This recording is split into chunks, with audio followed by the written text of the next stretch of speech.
What's up, everybody? My name's Kevin here with the Doggy Dojo. Got my beautiful dog Sarah with me, and just want to say thank you first and foremost for tuning in and taking an opportunity to allow me to share some of my experience and some of my knowledge with y'all.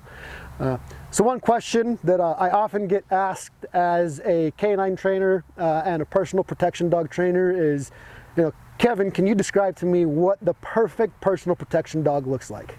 And my answer to that typically is usually pretty simple. And my idea of the perfect personal protection dog is the dog that you're going to see out in public that nobody will believe or think is a personal protection dog. And what I mean by this is that this dog behaves and acts like a service animal.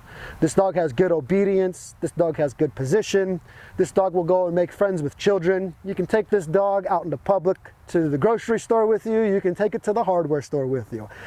It's perfectly capable of making friends and walking around and just looking like an excellent dog.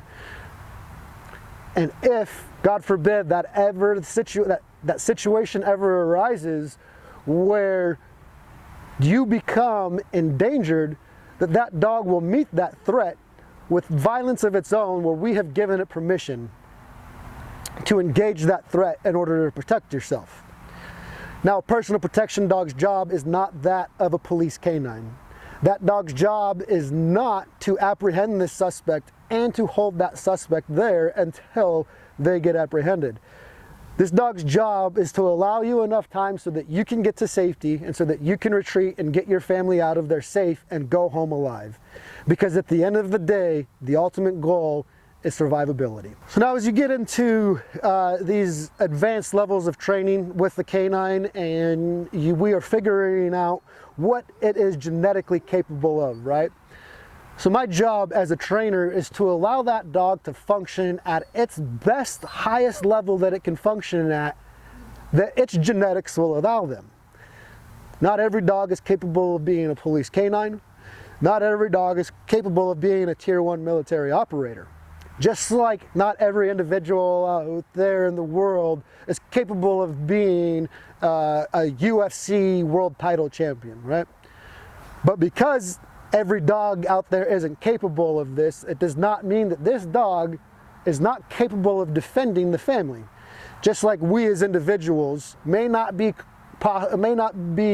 within our genetic makeup to be a top competitor in the UFC, does not mean that you are not capable of defending your family.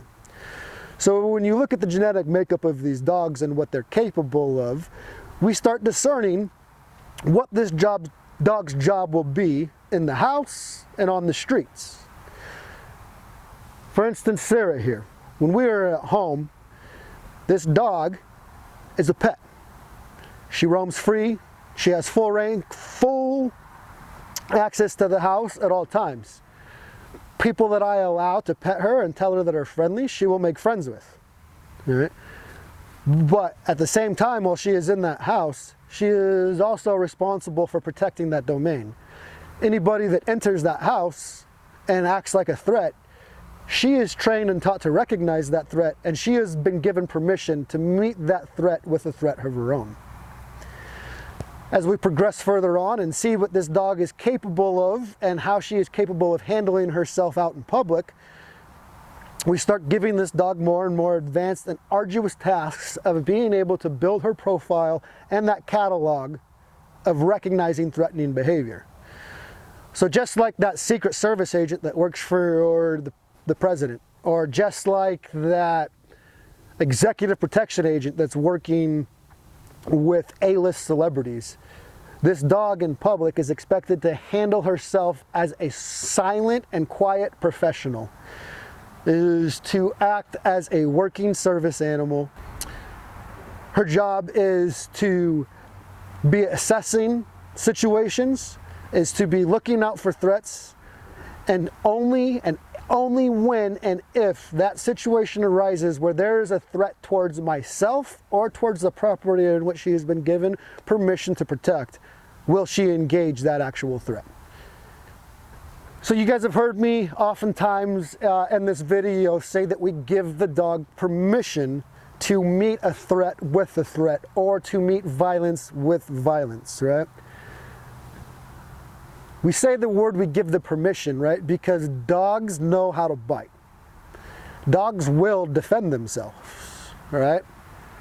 My job as the pack leader, my job as the trainer, and as this dog's trusted confidant is to let her know when that is okay and when that is not okay, right? So when these scenarios arise, right? For instance, somebody wants to charge at me with a knife. This is a violence of action. This is an action that Sarah has been shown in training and in real life, where she has been given permission that it is okay to go ahead and engage that threat, right? She doesn't need to be taught how to bite. She already knows that. It's genetic, it's in dogs. Dogs naturally want to chase and they want to bite, right? In the wild, wolves, hyenas, wild dogs, right? We don't need to teach these dogs how to bite or how to fight. They just naturally know how to do it to defend themselves, to feed themselves, to survive, to find pack rank, to find breeding rights. And all of those things that we see in all of these amazing videos and documentaries throughout history, if you watch anything about a dog, right? So we don't need to teach them how to do that. We just give them permission. When these parameters are met, it is okay. Me as your pack leader is giving you permission to now go ahead and engage that threat.